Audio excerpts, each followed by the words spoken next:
오늘 이 시간에 하나님께서 우리에게 주신 말씀은 사무엘상 16장 1절에서 13절 말씀입니다. 사무엘상 16장 1절에서 13절까지 말씀입니다.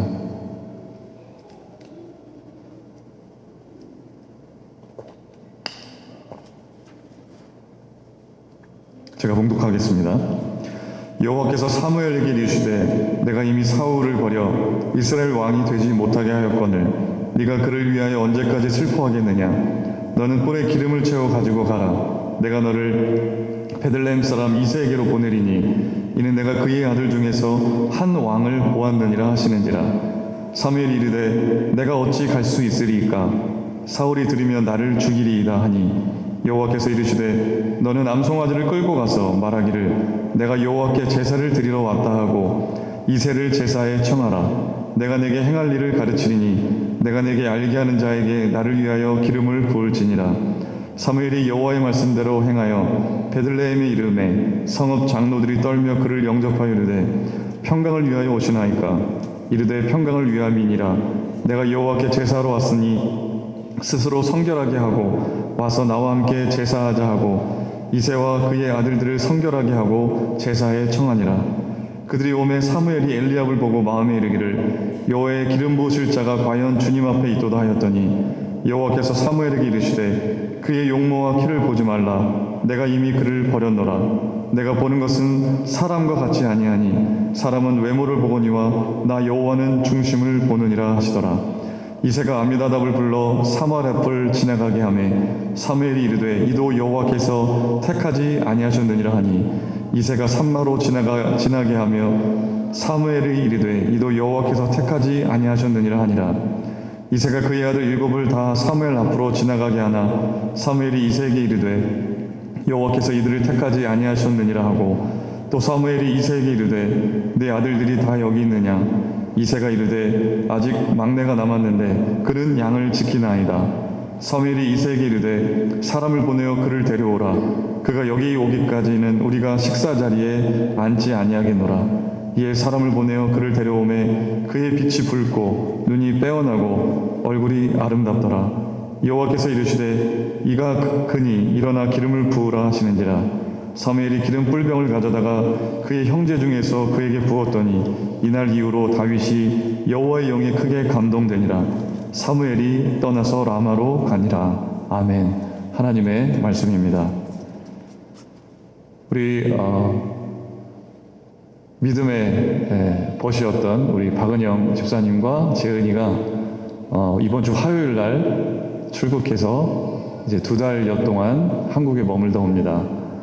오고 가는 길 안전하게 잘 다녀올 수 있도록 또 그리고 한국에서 부모님을 만나고 가족들을 만나면서 정말 큰 기쁨과 행복한 시간을 좋은 추억을 쌓고 돌아올 수 있도록 여러분들이 위해서 기도해 주시기를 부탁드리겠습니다. 오늘 본문은 이제 이스라엘 역사에서 다윗이 처음으로 등장하는 장면을 기록하고 있습니다. 이스라엘 국기의 모양을 보면 이렇게 별표시처럼 되어 있거든요. 그것이 다윗의 방패의 인장이었다라고 할 만큼 다윗을 상징하는 그런 모양을 이스라엘 국기에 넣을 만큼 이스라엘 백성들에게 다윗은 너무나도 추앙받는 인물로 기억되고 있고 또 신앙적인 면에 있어서도 하나님의 마음에 합한 자라는 평가를 받을 정도로 우리가 본받아야 할 그런 위대한 인물로 우리들에게 기억되고 있습니다. 그런데 오늘 본문에 보면 이런 다윗에게 기름 부음을 하러 가는 사무엘의 그런 마음이 그렇게 편해 보이지 않습니다. 1절에서 사무엘 선지자는 슬픔에 젖어 있었다라고 고백을 하고 있습니다. 1절에 여호와께서 사무엘에게 이르시되 내가 이미 사울을 버려 이스라엘 왕이 되지 못하게 하였거늘 네가 그를 위하여 언제까지 슬퍼하겠느냐. 그러니까 사울이 슬퍼했던 이유는 하나님께서 먼저 기름 부으신 왕, 어려운 과정을 겪으면서 초대 이스라엘의 왕으로 세워진 이 사울이 하나님께 불순종했던 결정적인 사건을 두 가지를 저지르면서 하나님께 버림을 받아서 그렇게 슬퍼했던 것을 우리가 오늘 본문 앞에 있는 내용을 보게 되면 알 수가 있습니다. 한 나라의 지도자로 세움을 받은 왕이 세워지는 일에 이 사무엘이 크게 관여했거든요. 백성들이 사무엘 선지자를 찾아와서 우리도 다른 나라처럼 왕을 주십사 부탁을 했고, 사무엘 선지자는 하나님이 이스라엘 백성의 왕이심을 알렸지만 그렇게 간곡하게 부탁하는 백성들의 청을 하나님께서는 들어주시길 원하셔서 여러 가지 그 어려운 과정을 통해서 사울에게 기름 부으심을 행하시고 초대 왕으로 뽑힌 그 어려운 과정에 사무엘이 크게 관여했거든요.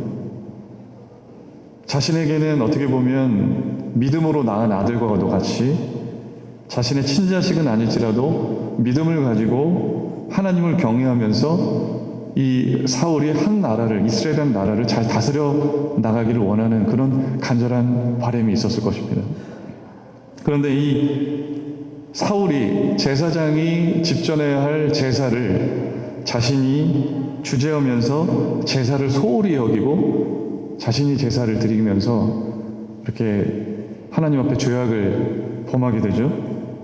또 아말렉을 진멸하라고 하셨어요. 하나님께서 이스라엘 백성들이 출애굽하는 과정 중에 아말렉 족속이 이스라엘 백성들을 아주 고통스럽게 했기 때문에 하나님께서 그것을 기억하시고 아말렉 족속을 다 완전히 남녀노소 할 것 없이 어린아이들까지도 또 가축들까지도 완전히 다 죽이라고 하는 그런 명령을 내리셨는데, 사울은 그 말씀에 순종하지 못하고 가축을 남겨놓고 아가왕을 살려두는 일로 인해서 완전히 하나님의 명령에 온전히 순종하지 못하는 죄를 범하게 됩니다.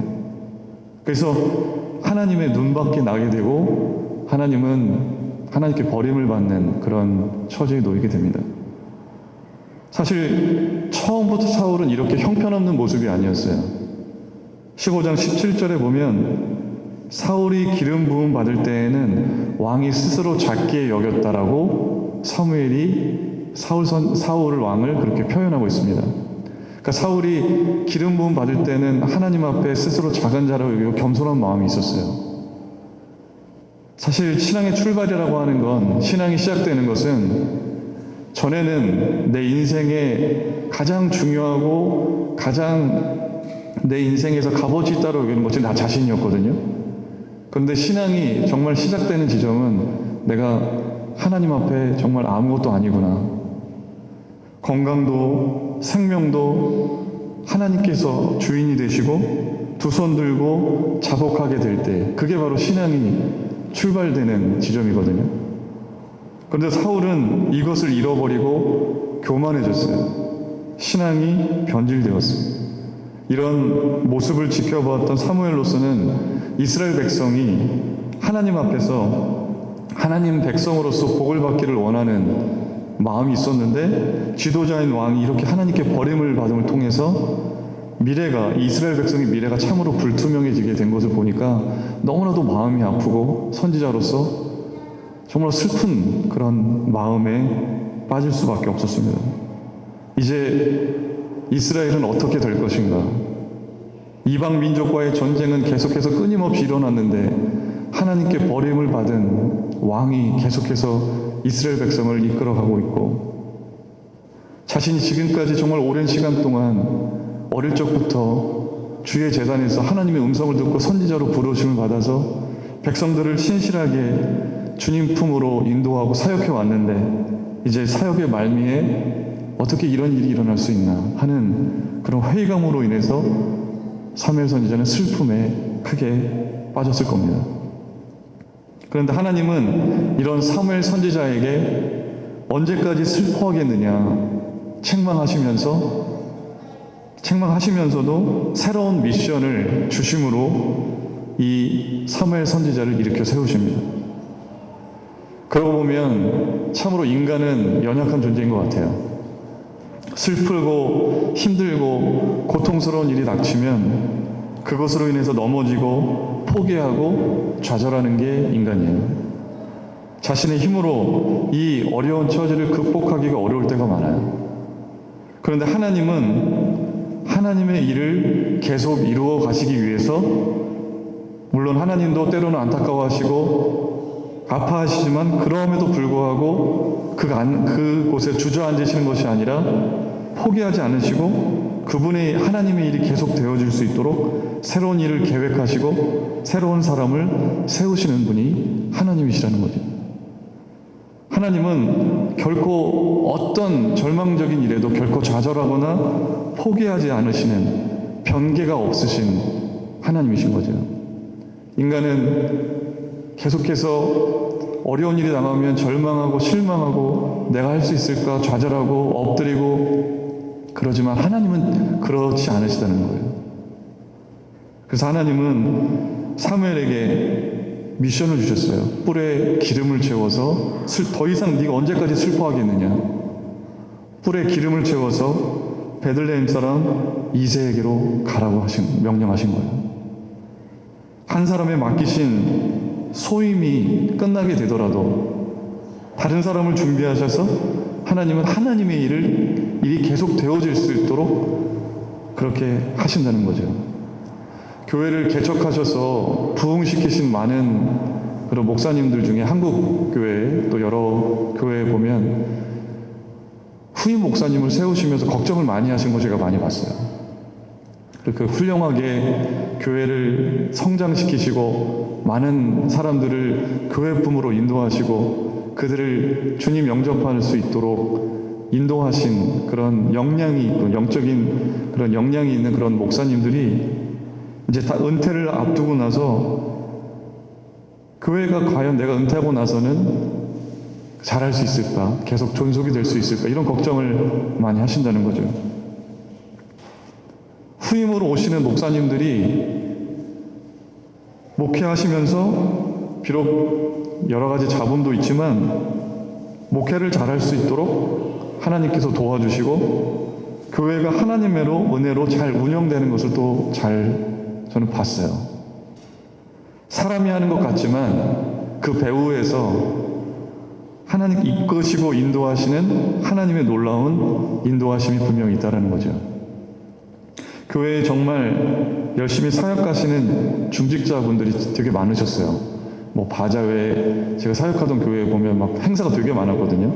바자회, 뭐 무슨 영성훈련 프로그램 되게 많았는데 그때마다 앞장서서 헌신하시고 자신의 시간과 물질을 들여서 섬기셨던 분들이 되게 몇 분 계셨었어요. 이분들이 어떤 이유로 일을 못 하시게 될 때 어떤 분은 정말 나이가 많으셔서 은퇴하시기도 하시고 어떤 분들은 갑자기 돌아가시기도 하고 어떤 분들은 직장의 문제 때문에 이사를 가셔서 더 이상 교회에 오지 못하시고 이 교회 중직들이 그래서 이 중직을 맡으셨던 분들이 못하시게 되면 교회가 과연 돌아갈 수 있을까 걱정을 하는 그런 경우가 많이 있었거든요. 그런데 하나님은 언제나 어김없이 그 사람을 대신해서 일을 할 수 있는 사람을 보내주시고 세워주시는 것을 목회 현장에서 많이 보게 됩니다. 한때를 풍미했던 정말로 너무나도 많은 사람들에게 거룩한 영향력을 끼쳤던 부흥사분들, 목회자분들, 많은 사람들, 역사 속에서 그런 사람들이 얼마나 많았겠어요.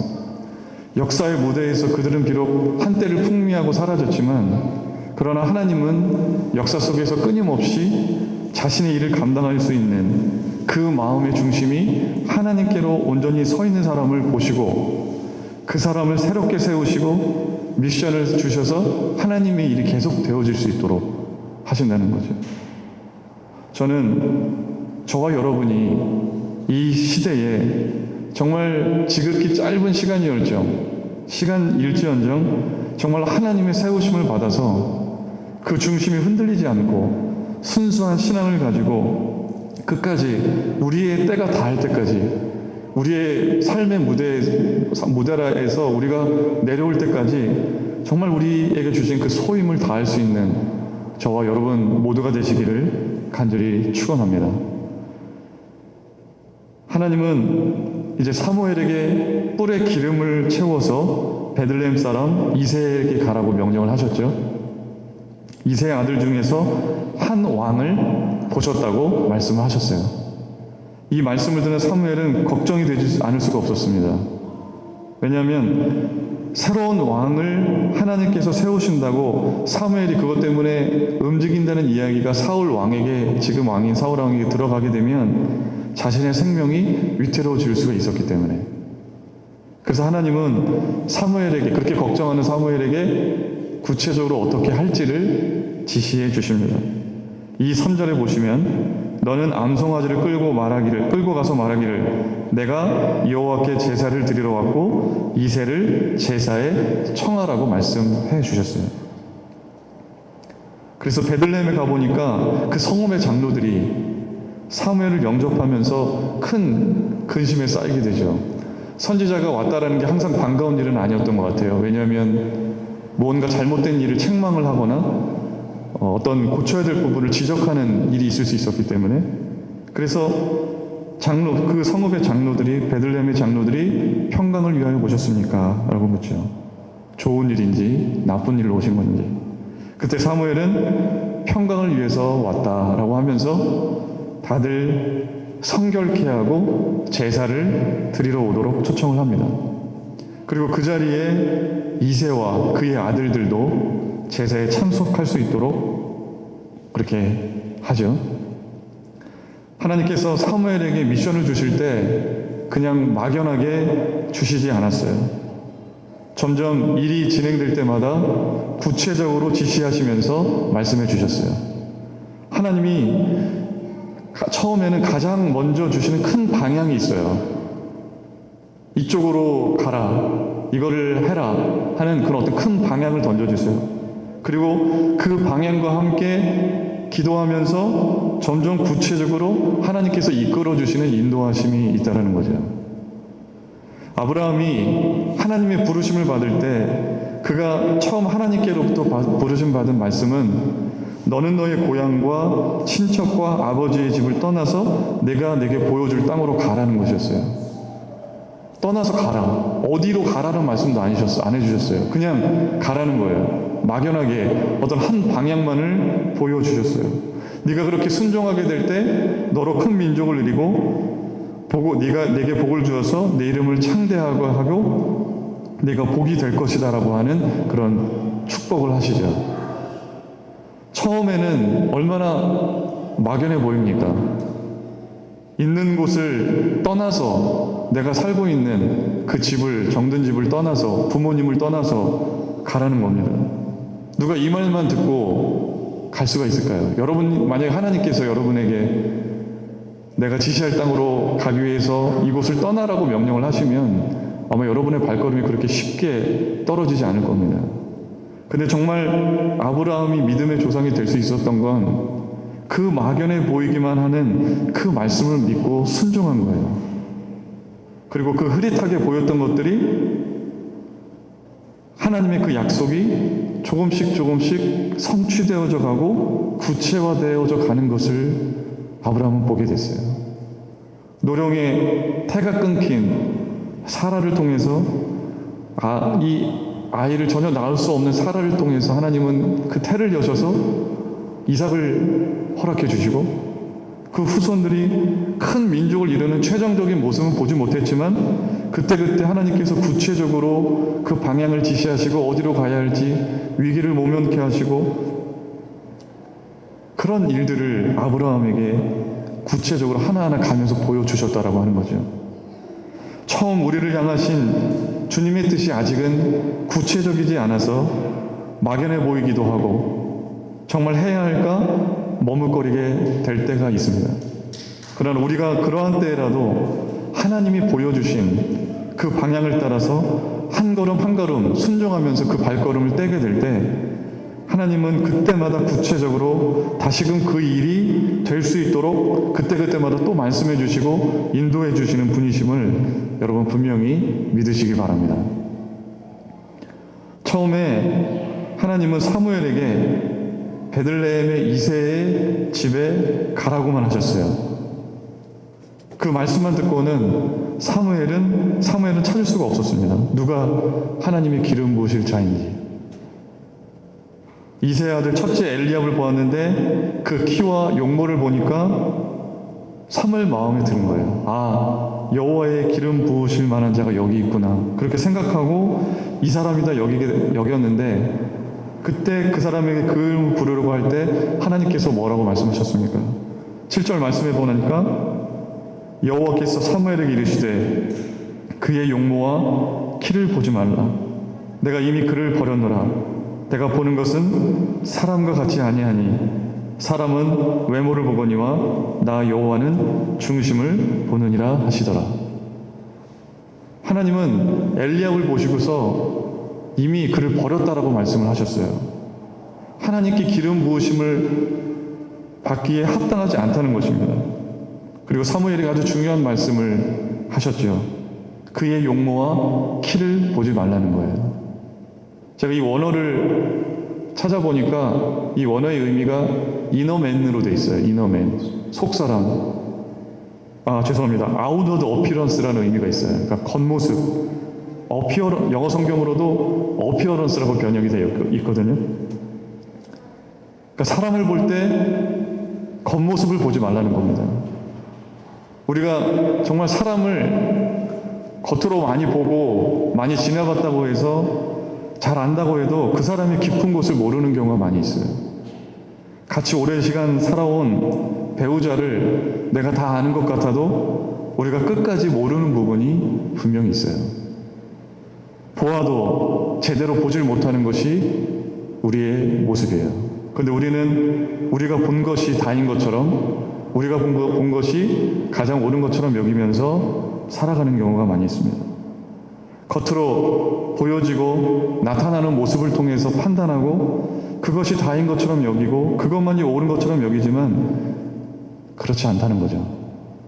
그래서 우리는 사람을 볼 때 쉽게 판단해서는 안 되는 거예요. 겉모습만 번지르르 하다고 해서 그 사람이 정말 좋은 사람이고 겉으로는 뭔가 행색이 초라해 보이고 또 어떤 불구의 사람이고 또 겉으로는 무엇 하나 잘할 것 같아 보이지 않아도 그런 사람이 오히려 하나님께서 보시기에는 더 훌륭한 사람으로 여겨질 수가 있다라고 하는 거죠.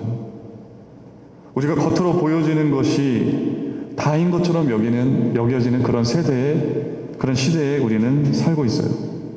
SNS에 보면 페이스북이나 인스타그램을 통해서 사람들이 자신의 외모와 옷과 소유한 것을 보여줌을 통해서 자신을 과시하고 자신이 무언가 대단한 그런 존재로 여겨지기를 좋아하는 그런 사람들의 풍습을 요즘 많이 보게 됩니다.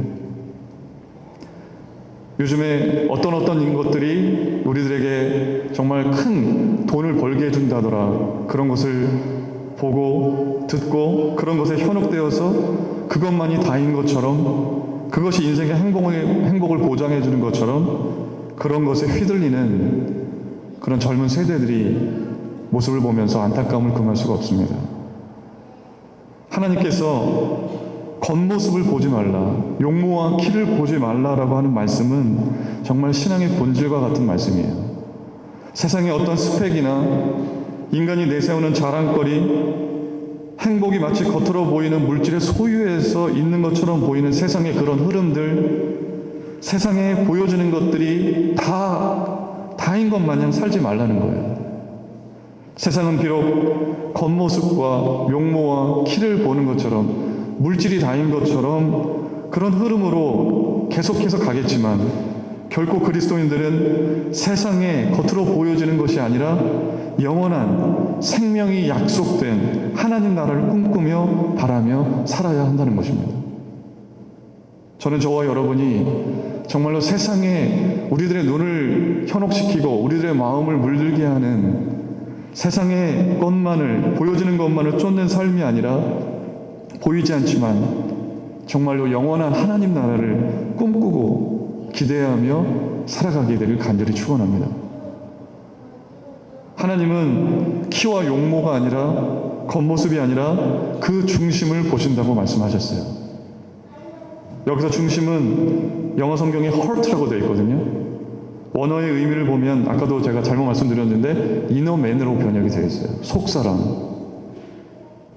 그러니까 중심이라고 하는 것은 인간 안의 내면의 중심, 인간의 생각하고 사고를 일으키는 그 인간 안에 있는 심연의 깊은 곳, 그것을 의미하는 거죠.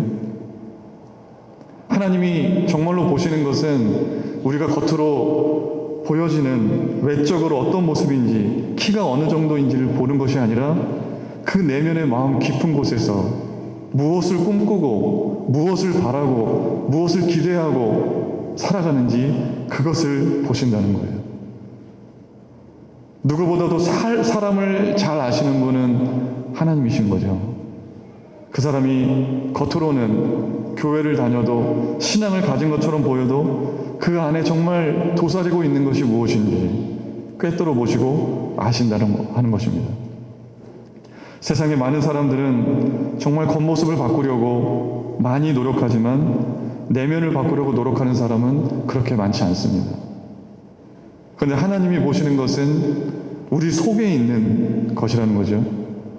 하나님께서 일을 맡기시고 주님의 일을 이루어 가시는 데 있어서 사람을 택하실 때 속을 보신다는 거예요. 그 사람이 어떤 피부 색깔을 가졌든 어떤 민족이든 어떤 성별이든 어떤 학력을 가졌든 어떤 스펙을 가졌든지 그것이 하나님이 관심하시는 것이 아니라 하나님이 가장 관심하는 것은 그 사람의 심연 안에, 그 사람의 내면 속에 무엇을 꿈꾸고 무엇을 기대하고 무엇을 가장 중요하게 여기며 살아가고 있는지 그것을 보신다고 하는 것입니다. 우리가 그래서 신앙이 성숙해진다는 것은 교회에 더 자주 오는 것, 예배를 더 많이 드리는 것, 뭘 그것과도 연관이 있지만 근본적으로는 우리의 속에 있는 마음의 중심이 더욱 하나님께 향하고 우리의 마음이 정말 하나님께로 향한 사랑하는 그 마음이 순수해지고 우리가 주님을 기뻐하고 주님을 경외하는 그 마음의 중심 안에 그것이 가득하시는 것, 그것이 정말로 신앙이 성숙해져 가는 모습이라고 하는 것입니다. 그래서 신앙생활은 겉이 아니라 속에 있는 이 마음의 중심을 하나님께로 향하도록 그 말씀의 뜻에 순종할 수 있는 순수한 마음으로 일구어 가려고 하는 과정이 바로 신앙생활이라고 하는 거죠.